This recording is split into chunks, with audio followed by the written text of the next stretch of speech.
Hello दोस्तों, innovation classes में आप सभी का स्वागत है। तो चलिए हम लोग स्टार्ट करते हैं बिहार एसएससी सीजीएल और inter level BSO ASO exam का प्रैक्टिस सेट नंबर 251। और ये सेट हम लोग प्लेटफॉर्म कोचिंग के द्वारा तैयार किया गया है, उसी से हम लोग इसका रिवीजन कर रहे हैं। तो आप सभी लोग वीडियो को शुरू से अंत तक जरूर देखिएगा। पसंद आने पर वीडियो को लाइक और चैनल को सब्सक्राइब करना ना भूलें। तो चलिए फालतू की बात ना करते हुए हम लोग अपने प्रश्न की ओर बढ़ते हैं। और बीच में हम यहाँ पे सेट का नंबरिंग अगर देख रहे हो तो बीच में कभी गैप हो जाता है, तो हमें जो सेट अवेलेबल हो पाता है हम उसका आपको सॉल्यूशन करा देते हैं। इसके स्टार्टिंग के 4 से 5 क्वेश्चन आपको इस टाइप का थोड़ा बड़ा दिखेगा, तो ये आपके लिए अच्छा ही है। घबरा कर वीडियो को स्किप मत कर दीजिएगा। तो चलिए देखते हैं पहला प्रश्न। इसमें कहा गया हरित क्रांति के बाद कृषि पद्धति में क्या परिवर्तन देखा गया। हरित क्रांति की बात यह कर रहा है कि हरित क्रांति के बाद कृषि पद्धति में क्या परिवर्तन देखा गया। तो इसमें जो सबसे बड़ा परिवर्तन हुआ वह था कि कम उपज वाली फसल से अधिक उपज वाली फसल की ओर विस्थापन किया गया। जहां फसलों का गेहूं और चावल का उत्पादन या दलहनी फसलों का उत्पादन कम हो रहा था, वहीं उसमें वृद्धि देखने को मिला। हरित क्रांति के जनक विश्व में कौन थे? तो विश्व में नॉर्मन बोरलॉग हो जाएगा। विश्व में हरित क्रांति के जनक नॉर्मन बोरलॉग हो जाएगा। और भारत में हरित क्रांति की शुरुआत 1965 से लेकर 1968 के दौरान किया गया और इसके जनक थे डॉक्टर एम.एस. स्वामीनाथन। एम.एस. स्वामीनाथन इसके जनक थे। चलिए अगला प्रश्न है कि असहयोग आंदोलन 1920 से 22 के दौरान बिहार में हुए गतिविधियों के संदर्भ में निम्नलिखित कथनों पर विचार करें। ऐसा कोई सेट नहीं हो जिसमें चंपारण सत्याग्रह या फिर असहयोग आंदोलन से प्रश्न आपको देखने को नहीं मिला होगा। हर एक सेट में इससे 2 टॉपिक आपको निश्चित है कि क्वेश्चन देखने को मिलता है। तो देख लेते हैं कि असहयोग आंदोलन 1920 से 22 के दौरान बिहार में हुए गतिविधियों के बारे में कौन सा कथन सही है। मजरुल हक ने सदाकत आश्रम से मदरलैंड नामक अखबार का प्रकाशन किया था। तो पहला ऑप्शन बिल्कुल सही है। सदाकत आश्रम पटना में स्थित है और यहीं से 1921 ईस्वी में मदरलैंड नामक अखबार का प्रकाशन किया गया था। बिहार विद्यापीठ और बिहार राष्ट्रीय महाविद्यालय की स्थापना शैक्षणिक विकल्पों के रूप में की गई, जिसके कुलपति मजरुल हक और प्राचार्य राजेंद्र प्रसाद बने। तो बिल्कुल सही है। और बिहार विद्यापीठ की भी स्थापना अगर बात करें तो यह 6 फरवरी 1921 ईस्वी को बिहार विद्यापीठ का स्थापना किया गया था। कांग्रेस के लिए धन जुटाने हेतु मुठिया प्रथा प्रारंभ किया गया, जिसमें प्रत्येक गृहस्थ यानी प्रत्येक घर से प्रतिदिन 1 मुट्ठी अनाज कांग्रेस के लिए दिया जाता था। तो ऑप्शन नंबर 3 भी आपका सही है। उस समय कांग्रेस के लिए हर एक गांव में हर एक व्यक्ति से मुठिया प्रथा आरंभ किया गया, जो 1 मुट्ठी अनाज कांग्रेस के लिए दिया जाता था। विदेशी वस्त्रों के बहिष्कार कार्यक्रम पर भागलपुर में विशेष ध्यान दिया गया, क्योंकि यह कपड़ों का एक महत्वपूर्ण केंद्र है। भागलपुरी सिल्क के लिए फेमस है। तो इसमें चारों ऑप्शन सही हो जाएगा। ऑप्शन नंबर डी है। 1 2 3 4 सभी ऑप्शन सही है। संघ लोक सेवा आयोग के किसी सदस्य का कार्यकाल निम्न में से क्या होता है। संघ लोक सेवा आयोग का कार्यकाल पूछ रहा है। इसका ऑप्शन ऊपर दिया गया, तो हम आपको आंसर बता देते हैं कि संघ लोक सेवा आयोग का कार्यकाल पद ग्रहण करने की तारीख से 6 वर्ष की अवधि तक या फिर अधिकतम 65 वर्ष उम्र जो पहले पूरा हो जाए वही उसका कार्यकाल है। 6 वर्ष या फिर उम्र की अगर बात करें तो 65 वर्ष उम्र लिमिटेशन दिया गया है। संघ लोक सेवा आयोग एक स्वतंत्र संवैधानिक निकाय है। संवैधानिक निकाय या फिर संस्था है। संविधान के भाग 4 में इसका उल्लेख किया गया। संविधान के भाग 4 अनुच्छेद 315 से लेकर के 323 ईस्वी तक संघ लोक सेवा आयोग की शक्ति व कार्यों का वर्णन इसमें किया गया। 315 से 323 तक में किया गया है। चलिए देखिए अगला प्रश्न 4 नंबर। बिहार में नोनिया विद्रोह का मुख्य कारण क्या था। नोनिया विद्रोह 1778 से 1800 ईस्वी के बीच में हुआ था। इसका मुख्य उद्देश्य था कि सोरा उत्पादन और व्यापार पर अंग्रेजों का एकाधिकार और शोषण था। इसी वजह से बिहार में नोनिया विद्रोह हुआ था। सोरा किसे कहते हैं? तो पोटेशियम नाइट्रेट को सोरा कहा जाता है और यह मुख्यतः हाजीपुर, तिरहुत एवं सारण जगहों पे यह नोनिया विद्रोह हुआ था। चलिए अगला है 5 नंबर। उत्पत्ति के नियम के बारे में निम्नलिखित कथनों पर विचार कीजिए। उत्पत्ति के नियम के बारे में पूछ रहा है। तो उत्पत्ति के नियम किसी उत्पाद के राष्ट्रीय स्रोतों को निर्धारित करने के लिए आवश्यक मापदंड है। उत्पत्ति के नियम कस्टम एजेंसी को यह जानने में मदद करता है कि किसी दिए गए उत्पाद पर कौन से नियम और कौन सा शुल्क लागू होगा? यह भी सही है।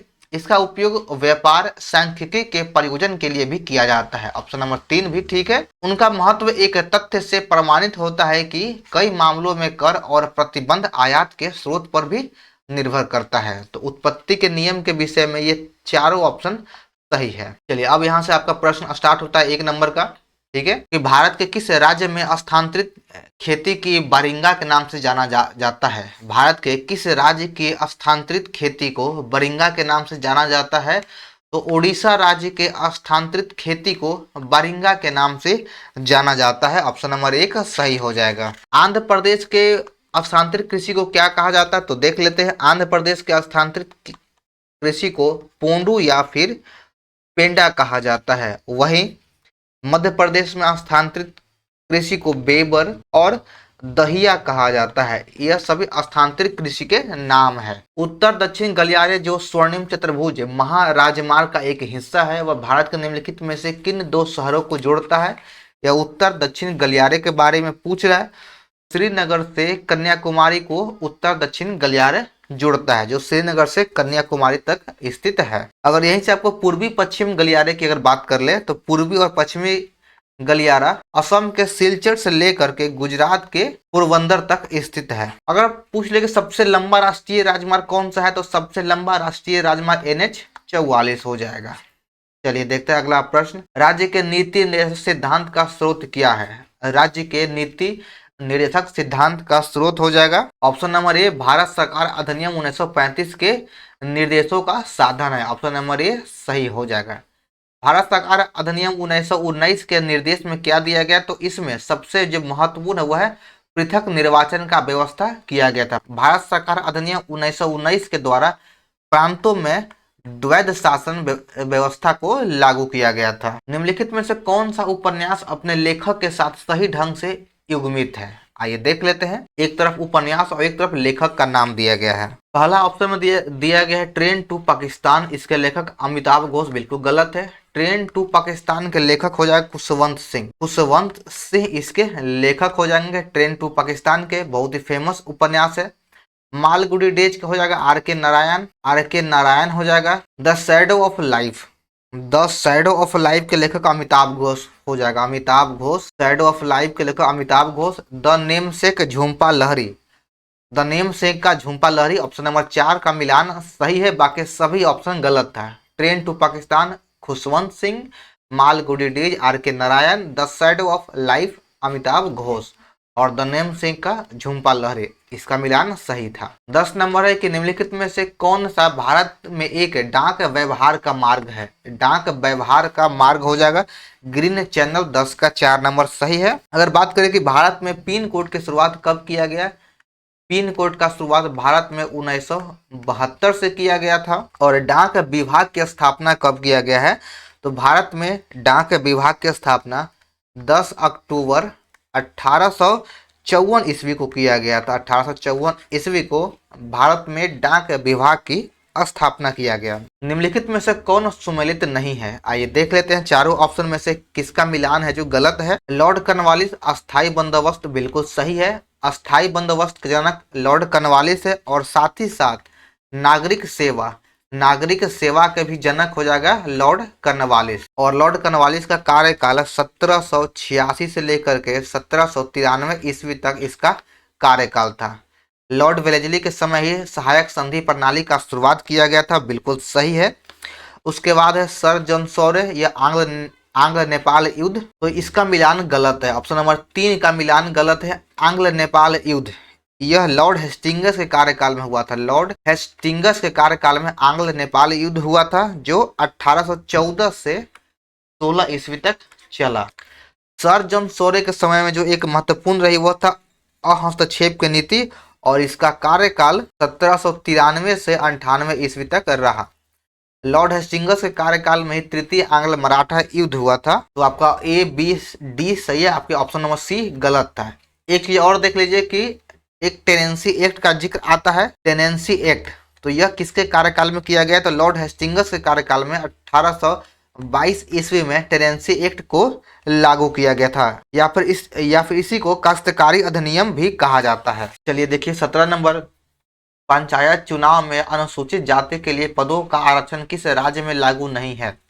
पंचायती चुनाव में अनुसूचित जातियों के लिए पदों का आरक्षण अरुणाचल प्रदेश में लागू नहीं किया गया। 17 का 4 नंबर सही है। और यह जो व्यवस्था है यह 83वां संविधान संशोधन 2000 में यह इसे सुनिश्चित किया गया है। निम्नलिखित में से किसे बिना ताज का बादशाह कहा जाता है? तो बहुत ही आसान प्रश्न है। सुरेंद्र नाथ बनर्जी को बिना ताज का बादशाह कहा जाता है। यदि कण को बिंदु ए से बिंदु बी तक ले जाने में बल द्वारा किया गया कार्य पथ पर निर्भर न हो तो वह बल किस प्रकार का होता है? अगर पथ पर निर्भर नहीं करता है तो वह बल संरक्षित बल हो जाएगा या फिर कार्य शून्य होगा। अगर कार्य शून्य है तो वह संरक्षित बल है, या अगर पथ पर निर्भर नहीं कर रहा है तो वह कार्य शून्य हो जाएगा, उसी को संरक्षित बल भी कहा जाता है। यदि एक सरल लोलक मुक्त रूप से गुरुत्वाकर्षण बल के अंतर्गत नीचे गिर रहा है तो उसका आवर्तकाल क्या हो जाएगा? तो उसका आवर्तकाल इन्फिनाइट हो जाएगा, अनंत हो जाएगा। यहाँ पर 23 का ऑप्शन नंबर 3 सही हो जाएगा, इन्फिनाइट या फिर अनंत कहिए जो सही है। अगला है 24 नंबर की भौतिक राशियों जिनके मात्रक समान है वह कौन है? वह कौन से ऑप्शन में से भौतिक राशि है जिसके मात्रक समान है? तो देख लेते हैं दाब और प्रतिबल। दाब और प्रतिबल दोनों का जो है मात्रक समान होता है। दाब का तो पास्कल हो जाएगा, लेकिन इसका एक और मात्रक होता है न्यूटन मीटर स्क्वायर। न्यूटन प्रति मीटर स्क्वायर दाब का मात्रक है, और प्रतिबल का भी मात्रक न्यूटन प्रति मीटर स्क्वायर हो जाएगा। तो इन दोनों का मात्रक समान होता है। दाब बराबर बल बटा क्षेत्रफल होगा और प्रतिबल बराबर भी बल बटा क्षेत्रफल ही होता है। बल का मात्रक हो जाएगा न्यूटन, या फिर सीजीएस मात्रक डाइन हो जाएगा। कार्य का मात्रक जूल हो जाएगा और सीजीएस मात्रक अर्ग हो जाएगा। दाब का पास्कल या फिर न्यूटन प्रति मीटर स्क्वायर बता ही चुके हैं। आयतन का मात्रक मीटर क्यू हो जाएगा। चलिए देखते हैं अगला प्रश्न। समानांतर क्रम में जुड़े दो प्रतिरोध तारों का समतुल्य प्रतिरोध 6/5 ओम है। जब एक प्रतिरोध का तार टूट जाता है तो प्रभावी प्रतिरोध 2 ओम हो जाता है। टूटे हुए तार का प्रतिरोध क्या होगा? समानांतर क्रम में प्रतिरोध निकालने के लिए फॉर्मूला ये होता है कि 1/R बराबर 1/R1 plus 1/R2 plus 1/R3। तो सिंपल सा है कि आपका समतुल्य प्रतिरोध दिया गया है 6/5, तो इसको आप अपोजिट कर दीजिए 5/6 और 1/2 घटा दीजिए तो आपका मान निकल जाएगा। तो इसका सही उत्तर हो जाएगा ऑप्शन नंबर 4, 3 ओम इसका रेजिस्टेंस हो जाएगा। चलिए देखिए 32 नंबर, अंतरराष्ट्रीय तिथि रेखा का निर्धारण निम्न में से किस वर्ष किया गया था? अंतरराष्ट्रीय तिथि रेखा का निर्धारण 1884 ईस्वी में किया गया था। ऑप्शन नंबर 4 सही हो जाएगा। 180 डिग्री देशांतर को ही अंतरराष्ट्रीय तिथि रेखा कहा जाता है। भारत के लिए मानक समय रेखा कितना है? तो भारत के लिए मानक समय रेखा 82 डिग्री निर्धारित किया गया है, और जो ग्रीनविच टाइम से 5.5 घंटा आगे है, और यह भारत के 5 राज्यों से होकर गुजरता है। उत्तर प्रदेश, मध्य प्रदेश, छत्तीसगढ़, आंध्र प्रदेश और उड़ीसा, ये 5 राज्यों से होकर गुजरता है। साधन लागत स्थिर कीमतों पर एनएनपी की वृद्धि दर किस पंचवर्षीय योजना के दौरान अधिकतम रहा है? तो यह 8वीं पंचवर्षीय योजना के दौरान अधिकतम रहा। अगला प्रश्न है कि जीवन और व्यक्तिगत स्वतंत्रता के अधिकार का वर्णन संविधान के किस अनुच्छेद में किया गया है? जीवन और व्यक्तिगत आजादी का वर्णन हमारे भारतीय संविधान के अनुच्छेद 21 में किया गया है। अनुच्छेद 21 में प्राण और दैहिक स्वतंत्रता का जिक्र किया गया है। अगर अनुच्छेद 20 की बात करें तो इसमें अपराधों के दोष सिद्धि के संबंध में 3 प्रकार के संरक्षण की बात कही गई है। अनुच्छेद 22 में गिरफ्तारी के संबंध में उल्लेख किया गया है। कैम्बियम मुख्यतः किन पौधों में पाया जाता है? कैम्बियम जो है यह द्विबीजपत्री पौधों में पाया जाता है, और इसका 2 नंबर हो जाएगा।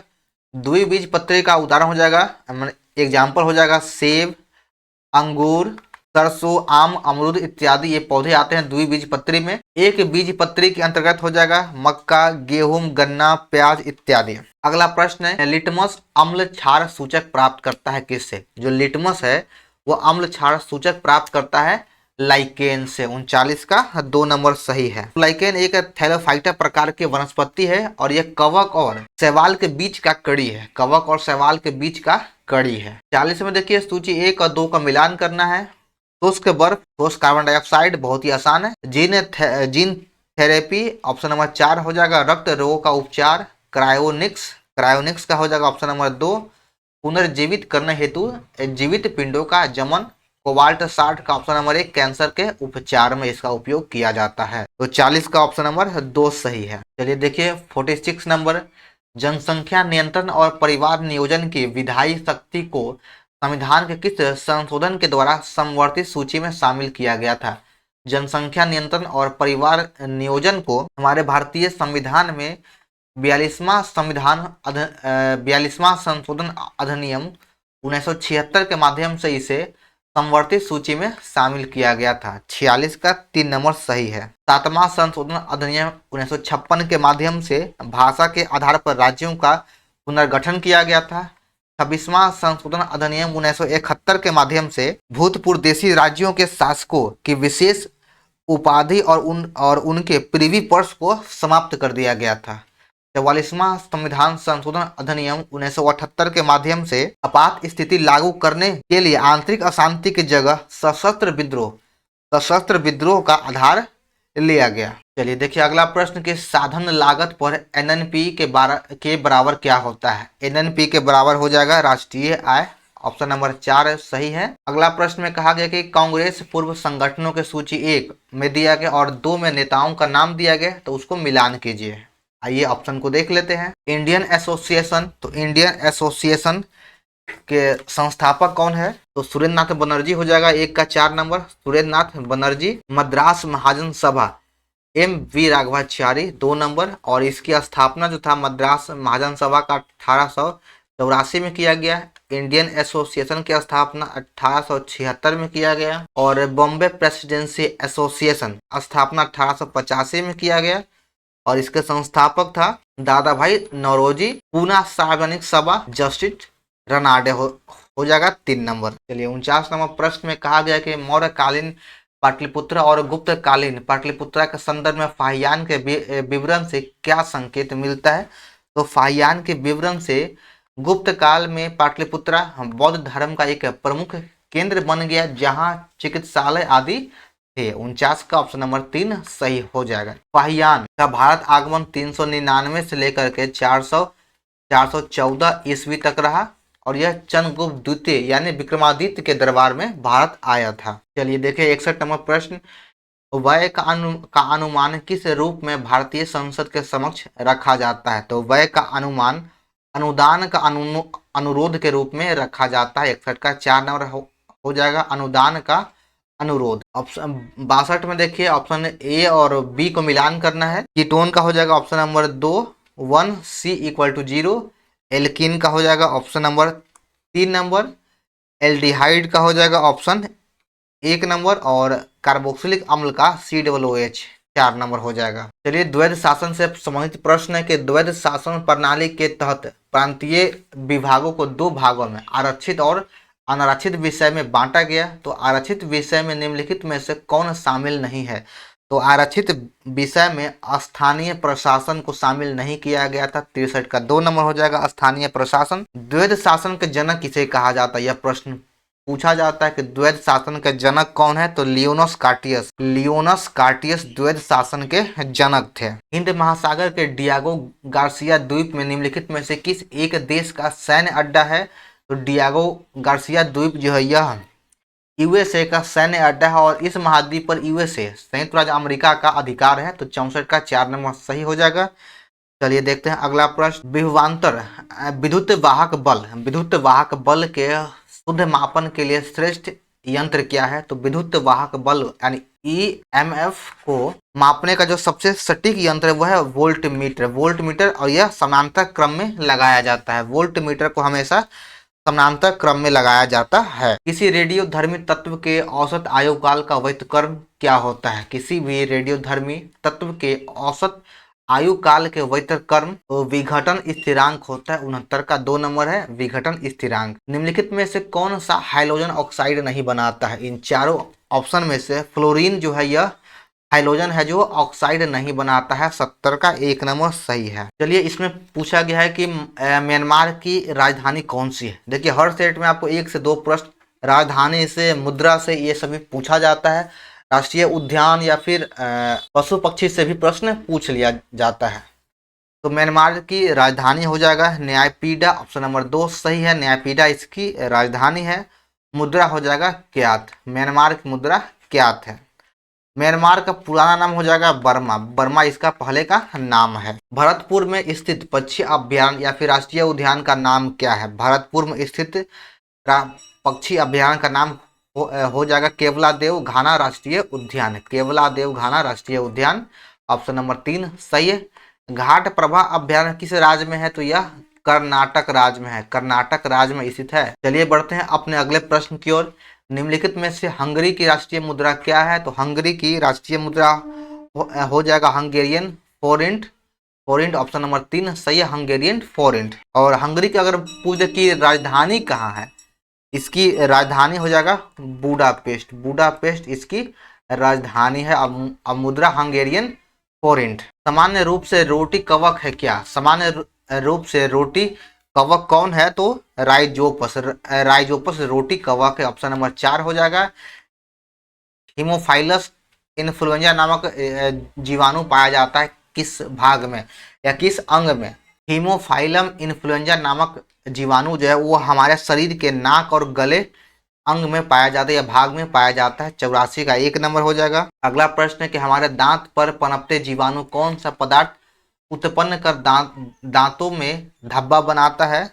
तो इसका ऑप्शन नंबर 2 सही है, डेक्स्ट्रॉन्स उत्पन्न कर दांतों में धब्बा बनाता है। 1916 के कांग्रेस लखनऊ अधिवेशन में निम्नलिखित में से कौन सी मांगे रखी गई है? 1916 ईस्वी का कांग्रेस अधिवेशन लखनऊ में हुआ था, इसका बहुत महत्वपूर्ण है। 1916 में लखनऊ अधिवेशन में ही चंपारण सत्याग्रह से संबंधित राजकुमार शुक्ल गांधी जी से पहली बार मुलाकात हुआ, जो बिहार आने के लिए इन्हें प्रेरित किए। इसमें मुस्लिम लीग और कांग्रेस एकजुट हो गए। लेकिन इस प्रश्न के हिसाब से ऑप्शन नंबर 3 हो जाएगा कि विधान परिषदों में निर्वाचित बहुमत की मांग रखा गया था, 91 का 3 नंबर सही है। कवि कालिदास का नाम किस शिलालेख में उल्लेख किया गया? कवि कालिदास का नाम जो है वह ऐहोल अभिलेख में, ऐहोल शिलालेख में इनका उल्लेख किया गया है, 92 का 2 नंबर हो जाएगा। 93 में आपका मिलान करना है, एक तरफ दिल्ली सल्तनत या नाम और उसके विभाग का नाम दिया गया और दूसरी तरफ समकालीन विभाग दिया गया है। और पूछ रहा है कि इसमें से कौन सा कोड सही उत्तर है? दीवाने आर्य सैन्य विभाग था, बिल्कुल सही है। दीवाने रसालत, तो दीवाने रसालत या विदेश मामलों और पत्रा 4 से संबंधित था, तो ऑप्शन नंबर 2 गलत है। और दीवाने विजारत, दीवाने विजारत का संबंध वित्त विभाग से हो जाएगा, वित्त विभाग से है, धार्मिक मामले से नहीं, तो यह भी ऑप्शन गलत है। तो इसमें से केवल ऑप्शन नंबर 1 सही है। चलिए अगला प्रश्न 94 नंबर की, महात्मा गांधी के प्रसिद्ध दांडी मार्च के साथ कौन सा भारतीय जन आंदोलन का शुरुआत हुआ था? दांडी मार्च की शुरुआत 12 मार्च 1930 से दांडी मार्च का शुरुआत हुआ था। 6 अप्रैल बोल दिए, इसे माफ कीजिएगा। 12 मार्च 1930 से दांडी मार्च की शुरुआत हुआ और 6 अप्रैल को यह समाप्त हुआ। और यहीं से फिर एक सविनय अवज्ञा आंदोलन जो स्टार्ट हो गया, सविनय अवज्ञा आंदोलन शुरुआत हो चुका था। तो 94 का 3 नंबर सही है। चलिए अगला प्रश्न है कि ओरल रिहाइड्रेशन विलय ORS का उपयोग किस रोग में लाया जाता है? तो इसका उपयोग दस्त में किया जाता है, ऑप्शन नंबर 2 सही है। अगला प्रश्न है कि एक आदर्श गैस की आंतरिक ऊर्जा किस पर निर्भर करती है? एक आदर्श गैस की आंतरिक ऊर्जा उसके तापमान पर निर्भर करता है, 99 का 3 नंबर हो जाएगा। चलिए अगला प्रश्न है 100 नंबर, कौन सा कथन सत्य है? इन चारों ऑप्शन में से सत्य कौन है? तो ऑप्शन नंबर 1 सही हो जाएगा कि ध्वनि सीधी रेखा में गमन करती है, ऑप्शन नंबर 1 सही है। और ध्वनि कैसी तरंग? तो ध्वनि एक अनुदैर्ध्य तरंग, ध्वनि एक अनुदैर्ध्य तरंग है, तो 100 का 1 नंबर सही हो जाएगा। चलिए दोस्तों अब देखते हैं 106 नंबर प्रश्न। इसमें कहा गया है भारतीय संविधान का कौन सा अनुच्छेद राज्य को सभी नागरिकों के लिए एक समान नागरिक संहिता सुनिश्चित करने का निर्देश देता है। तो अनुच्छेद 44 में समान सिविल संहिता का उल्लेख किया गया है और यह पहले एकमात्र राज्य गोवा में अनुच्छेद 44 लागू था, लेकिन अब वर्तमान में 2025 में इसे उत्तराखंड में भी लागू कर दिया गया है समान सिविल संहिता, जिसका उल्लेख अनुच्छेद 44 में किया गया है। आइए बाकी ऑप्शन को भी देख लेते हैं। अनुच्छेद 48 में कृषि और पशुपालन का उल्लेख किया गया है, कृषि पशुपालन का उल्लेख है। अनुच्छेद 46 में कमजोर वर्गों के शैक्षणिक तथा आर्थिक हितों को बढ़ावा देने की बात कही गई है और अनुच्छेद 42 में मातृत्व प्रसूति सहायता उपलब्ध कराने का जिक्र किया गया है। 107 में देखिए दिया गया कथन और कारण। भारत छोड़ो आंदोलन 1942 के दौरान जयप्रकाश नारायण हजारीबाग सेंट्रल जेल में इन्हें रखा गया था, बिल्कुल सही है, आपका अभिकथन सही है। कारण देख लेते हैं। जेल से फरार होने के बाद उन्होंने भूटान में आजाद रास्ता का गठन किया, जिसका उद्देश्य तोड़फोड़ की कार्रवाइयों द्वारा ब्रिटिश शासन को बाधित करना और युवकों को गोरिल्ला युद्ध में प्रशिक्षित करना था। बाकी सभी ऑप्शन सही है, आपका सभी जो है तथ्य सही है, सिर्फ यहाँ भूटान गलत है। भूटान नहीं बल्कि यह नेपाल चले गए थे। तो देखिए इतना बड़ा लाइन दिया जाता है, उसमें छोटा सा फॉल्ट होता है, बस इसी को ढूंढना है कि गलती क्या है। तो इसमें आपका ऑप्शन नंबर ए सत्य है, लेकिन आर असत्य है, गलत है। अब इस तरह के प्रश्न हर एग्जाम में 2-3 प्रश्न पूछ लिया जा रहा है। और अभी हाल ही में जो दरोगा का एग्जाम हुआ उसका क्वेश्चन लेवल किस प्रकार का है, आप सभी लोग अगर देखे हों या एग्जाम दिए हों तो आप सभी को पता होगा। 5वीं पंचवर्षीय योजना 1974 से 79 की एक अनोखी विशेषता क्या है? 5वीं पंचवर्षीय योजना के दौरान गरीबी हटाओ का नारा दिया गया था, यही इसकी महत्वपूर्ण विशेषता है। ऑप्शन नंबर 3 सही है। निम्नलिखित में से कौन से उभरे हुए मूर्तिकला शिलालेख में अशोक के पत्थर चित्र के साथ रानियों अशोक यानी राजा अशोक का उल्लेख किया गया है? तो राजा अशोक का उल्लेख कंगनहल्ली शिलालेख में किया गया है। 9 का 1 नंबर हो जाएगा। अगला प्रश्न 104 नंबर धोवन सोडा का सूत्र पूछ रहा है। सॉरी, इससे और भी पहले प्रश्न दिया गया है, उसे देख लेते हैं। 113 K2Cr2O7 का अम्लीय माध्यम रंग क्या होता है? K2Cr2O7 का अम्लीय माध्यम में रंग पूछ रहा है, तो नारंगी हो जाएगा। ऑप्शन नंबर 2 धावन सोडा यानी धोने वाला सोडा का रासायनिक नाम सोडियम कार्बोनेट हो जाएगा, सोडियम बाइकार्बोनेट। खाने वाला सोडा का नाम होता है और सोडियम कार्बोनेट। ऑप्शन नंबर 1 धोवन सोडा का नाम, और अगर सोडियम बाइकार्बोनेट कर दिया जाए तो खाने वाला सोडा हो जाता है। ग्रेफाइट में कार्बन के परमाणु एक दूसरे से निम्नलिखित बंध में किसके द्वारा जुड़ा होता है? तो 15 का ऑप्शन नंबर 3 हो जाएगा, सहसंयोजी बंध के माध्यम से जुड़ा होता है। चलिए देखते हैं 121 नंबर हड़प्पा कृषि प्रणाली के बारे में निम्नलिखित कथन पर विचार कीजिए। हड़प्पा सभ्यता के लोग बैल से परिचित थे। हड़प्पा स्थलों पर हल से जोते गए खेत का साक्ष्य मिला है। हड़प्पा की कृषि मानसून पर निर्भर थी और सिंचाई सुविधा की आवश्यकता नहीं थी। तो इसमें से केवल 1 और 2 नंबर सही है, सिंचाई की आवश्यकता तो थी ही। तो ऑप्शन नंबर 1 और 2 सही है। इल्बर्ट बिल विवाद निम्नलिखित में से किससे संबंधित है? इल्बर्ट बिल विवाद का संबंध यूरोपीय लोगों के मुकदमों के संबंध में भारतीय मजिस्ट्रेट पर लगाई गई अयोग्यता को हटाना था। ऑप्शन नंबर 3 इसका सही है। संविधान सभा की प्रारूप समिति में कितने सदस्य थे? संविधान सभा के प्रारूप समिति में 7 सदस्य थे। ऑप्शन नंबर 4 हो जाएगा। और प्रारूप समिति की स्थापना की अगर बात करें तो इसका स्थापना 29 अगस्त 1947 ईस्वी को प्रारूप समिति की स्थापना किया गया। इसके अध्यक्ष भी पूछा जाता है, तो आप सभी लोग से कमेंट करके बताइए कि प्रारूप समिति के अध्यक्ष कौन थे। आप सभी का यह प्रश्न है कि बताइए कमेंट में कि इसका अध्यक्ष कौन था। चलिए 124 में कहा गया कि भारत की किस झील का निर्माण विवर्तनिक गतिविधियों के परिणाम स्वरूप हुआ है? विवर्तनिक गतिविधियों के परिणाम स्वरूप वुलर झील का निर्माण हुआ है। ऑप्शन नंबर 1 हो जाएगा, जो जम्मू कश्मीर राज्य में है। डल झील भी जम्मू कश्मीर में है। बारापानी झील किस राज्य में है? तो बारापानी झील यह मेघालय राज्य में हो जाएगा, मेघालय राज्य में स्थित है। बाकी लोकटक झील यह मणिपुर में स्थित है। निम्नलिखित में से कौन सा एक इनपुट डिवाइस है जिसका उपयोग कागजी दस्तावेज विशेष रूप से चेक की वैधता या मौलिकता को सत्यापित करने के लिए किया जाता है? तो मैग्नेटिक इंक कैरेक्टर रिकग्निशन, इसका उपयोग चेक की वैधता या मौलिकता को सत्यापित करने के लिए उपयोग किया जाता है। कंप्यूटर प्रोग्राम में वायरस का सही पूर्ण रूप क्या होता है? वायरस का फुल फॉर्म पूछ रहा है, तो इसका सही आंसर हो जाएगा option number 2, vital information resource under sizes. Option number 2 सही है। चलिए देखिए 136 नंबर, भारत का चौथा अंटार्कटिका अनुसंधान स्टेशन कौन सा है? भारत का चौथा अंटार्कटिका अनुसंधान स्टेशन मैत्री 2 हो जाएगा। 36 का 2 नंबर। 37 में मिलान करना है। एक तरफ नदी दिया गया और उसके प्रमुख सहायक नदियों को मिलान करना है। गंडक की सहायक नदी हो जाएगा त्रिवेणी नहर, ऑप्शन नंबर 2 है। बूढ़ी गंडक का सहायक नदी हो जाएगा बागमती और मसान, बागमती और मसान। कोसी की सहायक नदी हो जाएगा कमला और बागमती, कमला और बागमती कोसी की सहायक नदी है। बागमती के सहायक कौन है? तो इसकी सहायक हो जाएगा अवधारा समूह लखनदेई। संयुक्त राष्ट्र ने वर्ष 2026 को किस रूप में घोषित किया है? संयुक्त राष्ट्र के द्वारा 2026 को अंतर्राष्ट्रीय महिला किसान वर्ष के रूप में घोषित किया गया, अंतर्राष्ट्रीय महिला किसान वर्ष। चलिए देखिए 139, हिंदी भाषा के लिए साहित्य अकादमी पुरस्कार 2025 में किसे दिया गया है? लेटेस्ट करेंट अफेयर है, तो इसे हिंदी भाषा के लिए साहित्य अकादमी पुरस्कार 2025 ममता कालिया को दिया गया। 39 का 4 नंबर हो जाएगा। आईसीसी पुरुष T20 वर्ल्ड कप 2026 का खिताब किस टीम ने जीता है?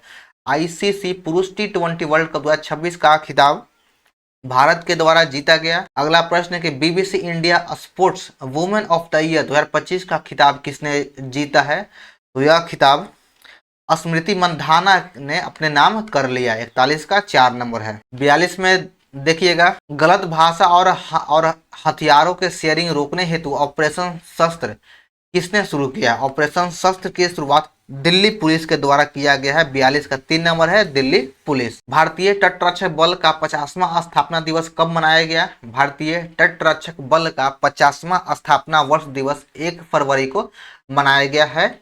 अगला प्रश्न है 44वां जूनियर राष्ट्रीय खो खो चैंपियनशिप में पुरुष वर्ग का खिताब किसने जीता है? पुरुष वर्ग का खिताब कर्नाटक राज्य के द्वारा जीता गया है। 44 का 3 नंबर है। अगला प्रश्न, भारत और किस देश के बीच वार्षिक संयुक्त नौसेना अभ्यास एकता 2025 किया गया है? यह भारत और मालदीव के बीच में किया गया है, एकता 2025। 45 का 1 नंबर सही है, मालदीव। तो चलिए यहीं से हमारा आज का सीट नंबर 251 समाप्त होता है। तो आप सभी को यह वीडियो कैसा लगा कमेंट जरूर करें। पसंद आने पर वीडियो को लाइक और चैनल को सब्सक्राइब करना ना भूलें। बिहार एसएससी के प्रीवियस ईयर का वीडियो अपलोड कर दिया गया है, वहां भी जाकर देख सकते हैं। और साथ ही आपका स्टैटिक जीके का भी एक सीरीज स्टार्ट किया गया है, जाकर आप लोग देखिए, वीडियो अपलोड है। तो चलिए मिलते हैं फिर नेक्स्ट वीडियो में। जय हिंद।